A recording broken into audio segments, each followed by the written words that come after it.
Now here we are done with actually representing any kind of a situation into the formation of a quadratic equation in mathematical terms. But now we are going to discuss about that how we can find the solution of a quadratic equation. So actually finding the solution of a quadratic equation is our next topic, and now we will find the solution of a quadratic equation through various methods. So first of all, we'll talk about by factorization. So using the factorization method, we will find the solution of the quadratic equation, and further with the help of by completing the square method, we will find the solution of a quadratic equation. So these are all the methods through which we will find the solution of a quadratic equation. And last but not the least is a third method, which is called as by quadratic formula. So these are all the methods through which we will find the solution of a quadratic equation: by factorization, by completing the square, and by quadratic formula. So let's just start find the solution of a quadratic equation through factorization first.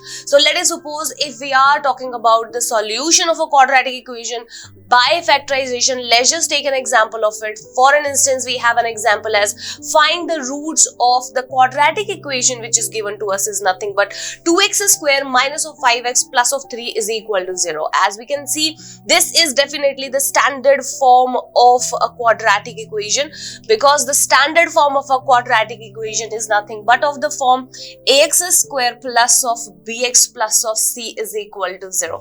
So we have to find the roots of this particular equation through factorization. So how we can find it? Let's just start finding the solution of it. So first of all, we can write this equation as nothing but 2x square minus of 5x plus of 3 is equal to 0. So I hope you remember that using the middle term splitting method, we can find the factors of this particular quadratic equation. So we are using the middle term splitting method over here in order to find the factors of this quadratic equation. So what we can say?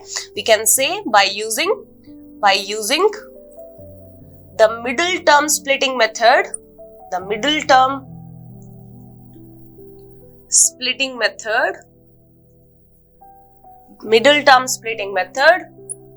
we are finding the factors of this particular quadratic equation. Let us suppose I'm calling it as equation number 1. Now, what is the middle term splitting method? We have to see the value of a and c. What does it mean? As we can see over here, it will compare both of these equations. So we can say that, let us suppose I'm calling it as a star equation. So by comparing, we can say by comparing equation number star and 1, but by comparing the equation number star and 1, we can say that the value of a is nothing but 2, the value of b is nothing but minus of 5. As you can see, a is 2, b is minus 5, and c is nothing but 3. So by the middle term splitting method, we have to look out for the two numbers. Whose multiplication is actually a into c, and whose addition is nothing but is equal to b.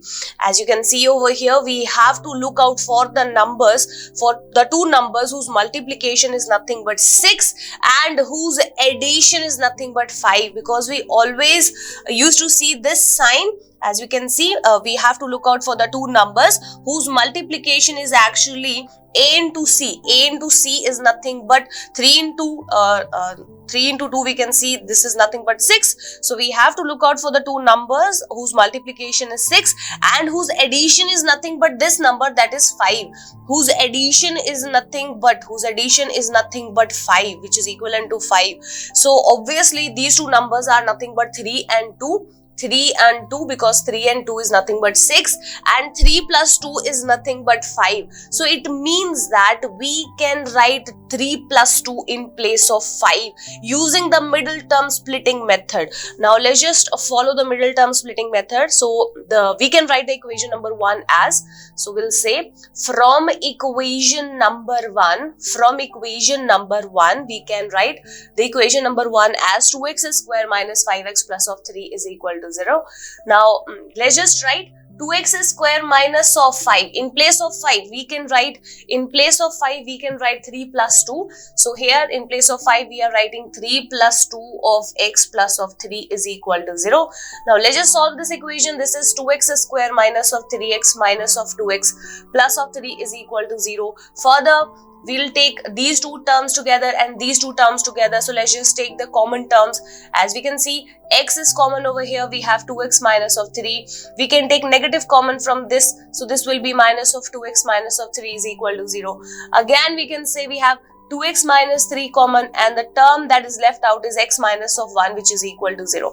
Now we have the factors of this particular quadratic equation as 2x minus 3 and x minus 1 is equal to 0. Now, in order to find the solution of this quadratic equation, we have to make them equal to 0. Now, in order to find the solution, so if we are talking about the solution of this quadratic equation, so let's just take 2x minus 3 is equal to 0 and x minus 1 is equal to 0. So, if 2x minus 3 into x minus 1 is equal to 0, we will imply 2x minus 3 is equal to 0, and further we'll take x minus 1 is equal to 0. I hope you remember how we can find the solution or a root of any particular quadratic equation. So this is the method.